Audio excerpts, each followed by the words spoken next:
नमस्कार बच्चों, आप सभी का हार्दिक स्वागत है। आज हम कक्षा 12वीं की हिंदी की पाठ्य पुस्तक आरोह भाग 2 में पाठ तुलसीदास का अध्ययन करेंगे। तुलसीदास जी द्वारा रचित 2 पुस्तकों से यहाँ पर छंद लिए गए हैं। पहली पुस्तक है कवितावली। कवितावली के उत्तरकांड से 3 छंद लिए गए हैं तथा दूसरे भाग में तुलसीदास जी द्वारा रचित रामचरितमानस के लंका कांड से लिया गया प्रसंग है।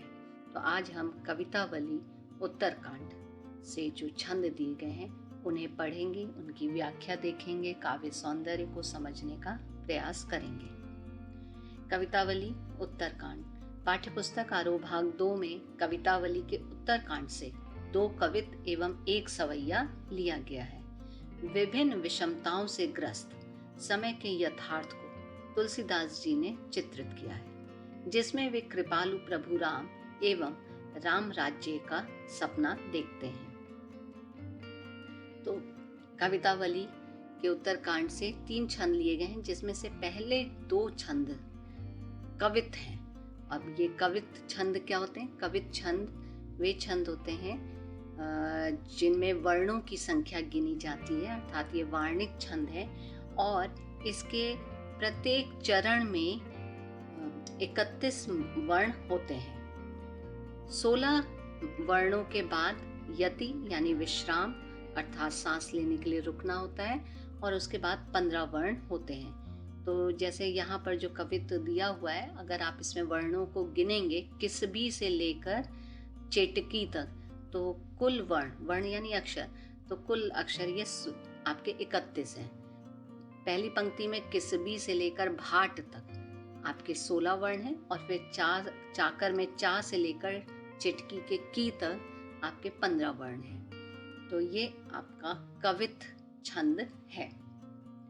किसबी किसान कुल बनिक भिखारी भाट, चाकर चपल नट चोर चार चेटकी, पेट को पढ़त गुन गढ़त चढ़त गिरी, अटत गहन गन अहन अखेटकी, ऊंचे नीचे करम धर्म अधर्म करी, पेट ही को पचत बेचत बेटा बेटकी, तुलसी बुझाए एक राम घन श्याम हिते, आग बढ़ वागिते बड़ी है आग पेट की। तो इस कवित्व का भावार्थ समझने के लिए आवश्यक है कि आप इसमें आए हुए कुछ शब्दों के अर्थ को देख लें। किसबी का अर्थ होता है श्रमिक, मजदूर। कुल खानदान, परिवार। भाट चारण या अर्थात उस समय प्रशंसा गीत गाने वालों की एक टोली हुआ करती थी जिन्हें भाट कहा जाता था। चार गुप्तचर, चेटकी बाजीगर। गुण गढ़त, गुण यानी गुण, गढ़ना यानी सीखना, तो विभिन्न कलाओं को सीखना। अटत घूमना। गहन गन, तो गहन मतलब घना, जंगल, गन मतलब जंगल, यहाँ घना को गलती से घाना टाइप हो गया, माफ कीजिएगा। अहन दिन, घन श्याम काला बादल, बड़ वागिते समुद्र की अग्नि। इसका भावार्थ देखते हैं। किसबी किसान कुल बनिक भिखारी भाट, चाकर चपल नट चोर चार चेटकी, पेट को पढ़त गुन गढ़त चढ़त गिरी, अटत गहन गन अहन अखेटकी। मजदूर, किसान, व्यापारी, भिखारी, भाट, नौकर, नट, चोर, दूत, बाजीगर, पेट के लिए ही, पेट को पढ़त, पेट के लिए ही विद्या सीखते हैं। गुण गढ़त यानी गुणों को गढ़ते हैं, गुणों को सीखते हैं। चढ़त गिरी, पहाड़ों पर चढ़ते हैं। अटत गहन गन अहन अखेटकी, अटत यानी कि घूमते हैं घने जंगलों में। शिकारी, अखेटकी मतलब शिकारी, शिकारी जो है शिकार की तलाश में घने जंगलों में दिन भर घूमते हैं। ऊंचे नीचे करम धर्म अधर्म करी, पेट ही को पचत बेचत बेटा बेट की। और लोग भले बुरे कर्म, धर्म और अधर्म करते हैं, यहाँ तक कि पेट पालने के लिए अपने बेटा और बेटी तक को भी बेचने को विवश हैं। यह सब पेट की भूख के लिए करते हैं। तुलसीदास जी ने उस समय की आर्थिक विषमता का चित्रण यहाँ प्रस्तुत किया है कि उस समय आर्थिक विषमता के कारण लोग असहाय थे। तुलसीदास जी आगे कहते हैं, तुलसी बुझाए एक राम घन श्याम ही ते, आग बढ़ वागिते बड़ी है आग पेट की। कि पेट की आग तो समुद्र की आग से भी बड़ी है, और इसे तो केवल राम रूपी घन श्याम, यानी राम रूपी बादल, श्याम मेघ काले बादल से जो कृपा रूपी जल बरसेगा, उसी से इसको बुझाया जा सकता है। तो यहाँ पर तुलसीदास जी की अपने ईश्वर राम के प्रति अनन्य भक्ति दिखाई देती है कि उन्हें इस संकट का सामना तुलसीदास जी को राम की भक्ति में दिखाई देता है। तो इस कविता का भाव सौंदर्य है कि कवितावली के उत्तरकांड से उद्धृत इस कविता के द्वारा तुलसीदास जी कहते हैं कि संसार के अच्छे बुरे समस्त लीला प्रपंचों का आधार पेट की आग है, जो समुद्र की अग्नि से भी प्रलयंकारी है। प्रलयंकारी मतलब नाश करने वाली, जिसका समाधान तुलसी जी राम रूपी मेघ में देखते हैं। उनकी राम भक्ति जीवन के यथार्थ संकटों का समाधान करने वाली है। यथार्थ अर्थात वास्तविक संकट, कि पेट की आग, उस समय की गरीबी वास्तविक संकट था, पर तुलसीदास जी के अनुसार राम की भक्ति से इस संकट का भी समाधान किया जा सकता है। काव्य सौंदर्य, तो कवित छंद का प्रयोग है, ब्रज भाषा का प्रयोग। तुलसीदास जी ने जो ये कवितावली पुस्तक लिखी है, इसमें ब्रज भाषा का ही प्रयोग किया है। तो जो कवितावली के उत्तरकांड से तीनों छंद दिए गए हैं आपकी किताब में, तीनों ही ब्रज भाषा में रचित हैं। और दूसरा भाग जो कि हमारा रामचरितमानस पुस्तक से लिया गया है, जिसमें लक्ष्मण मूर्छा की बात कही गई है, तो रामचरितमानस अवधी भाषा में लिखा गया है। तो यहाँ पर ये कवित, क्योंकि कवितावली से तो ब्रज भाषा का प्रयोग है। किस भी किसान कुल चाकर चपल से लेकर चिटकी तक में अनुप्रास अलंकार है। एक राम घन श्याम ही ते, एक राम रूपी काले बादल, यहाँ पर रूपक अलंकार है। आग बड़वागिते बड़ी है, पेट की जो आग है वो बड़वाग्नि से भी बड़ी है, यानी कि उपमेय को उपमान से बड़ा दिखा दिया गया है। तो यहाँ पर व्यतिरेक अलंकार है। समाज में व्याप्त दरिद्रता गरीबी की स्थिति का यथार्थ चित्रण है।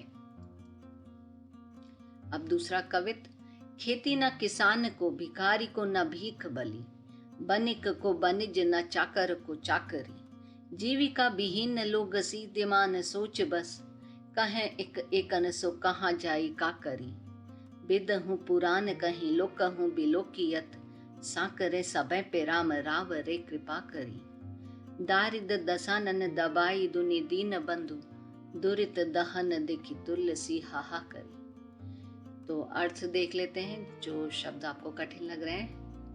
बलि यानी दान दक्षिणा से है, बनिक व्यापारी, बनिज व्यापारी का जो व्यापार होता है, चाकर नौकर, चाकरी नौकरी, बिलोकियत, तो बिलोकियत मतलब देखना, लोकहूँ, लोकहूँ मतलब संसार, साकरे संकट, दुनि संसार, दुरित पाप, हाहाकरी हाहाकार करने से बना हाहाकरी तो दुखी हुआ।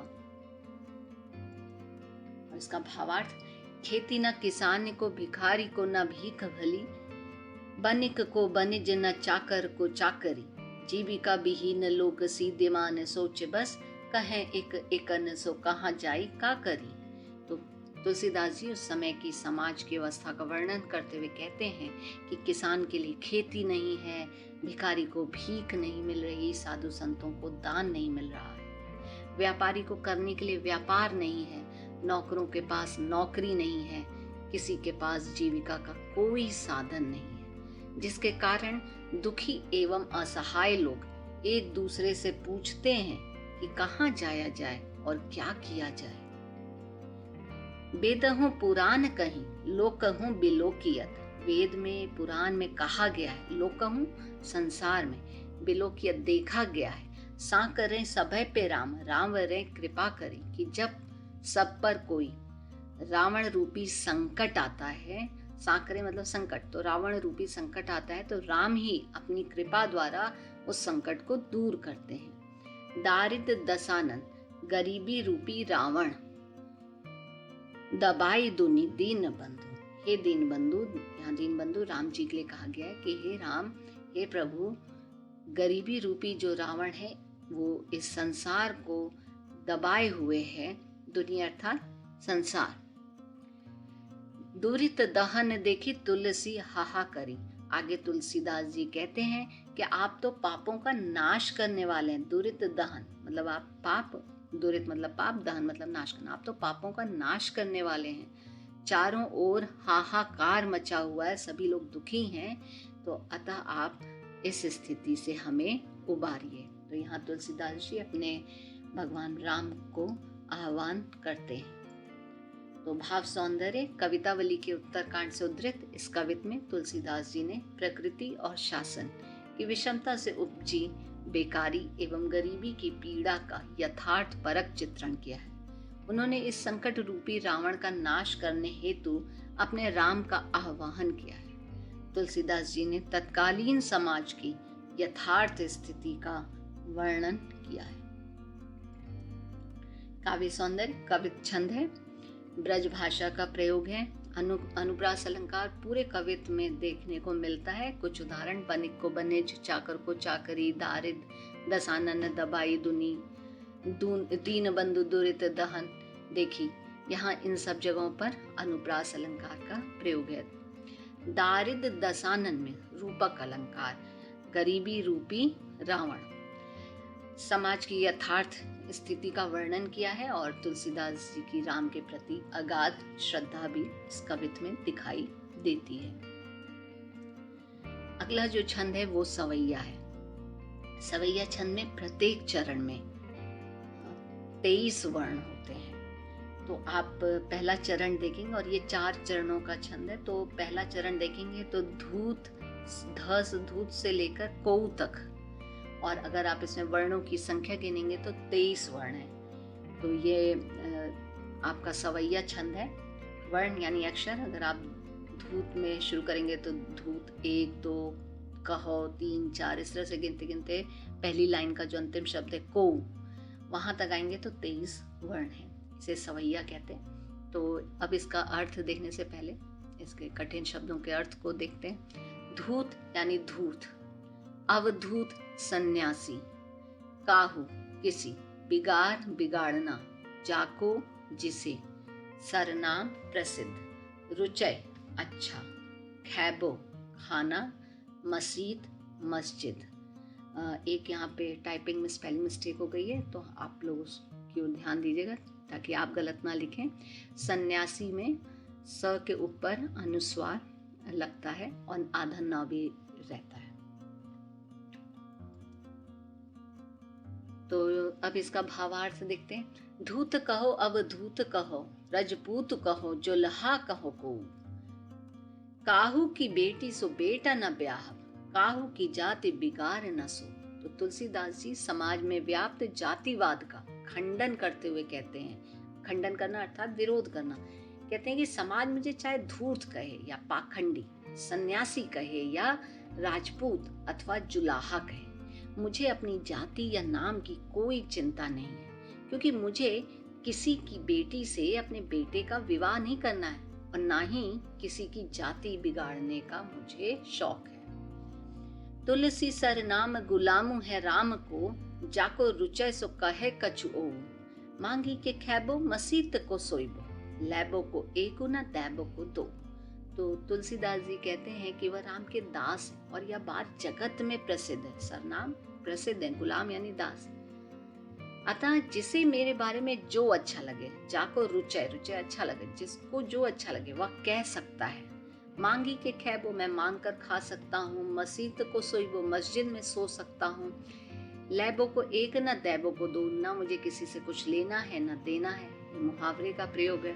तो संक्षेप में कवि का समाज से कोई संबंध नहीं है, वह तो केवल राम का समर्पित भक्त है और तुलसीदास जी को अपनी इस भक्ति पर स्वाभिमान है, इसीलिए उन्हें समाज के अन्य परंपराओं या जो समाज के लोग उस समय उनकी अवहेलना कर रहे थे, उस अवहेलना से उन पर कोई प्रभाव नहीं पड़ रहा था, क्योंकि वे तो केवल राम के भक्त थे।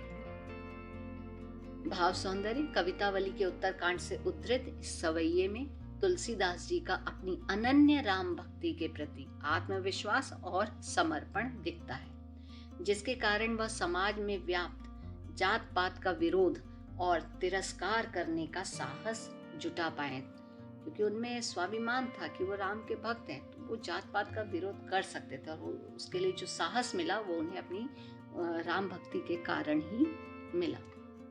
काव्य सौंदर्य सवैया छंद का प्रयोग है, ब्रज भाषा की छटा है, लैबो को एक न दैबो को दो में मुहावरे का प्रयोग है, लेना एक न देना दो, बेटी सो बेटा न ब्याह ब आया, कहे कछु में क तो अनुप्रास अलंकार है, यहाँ पे वर्ण की आवृत्तियां हो रही हैं, और दास्य भक्ति राम जी के प्रति दास की भक्ति का भाव। आपने इसके काव्य सौंदर्य, भाव सौंदर्य तथा भाव पक्ष पढ़ा, समझा होगा। धन्यवाद।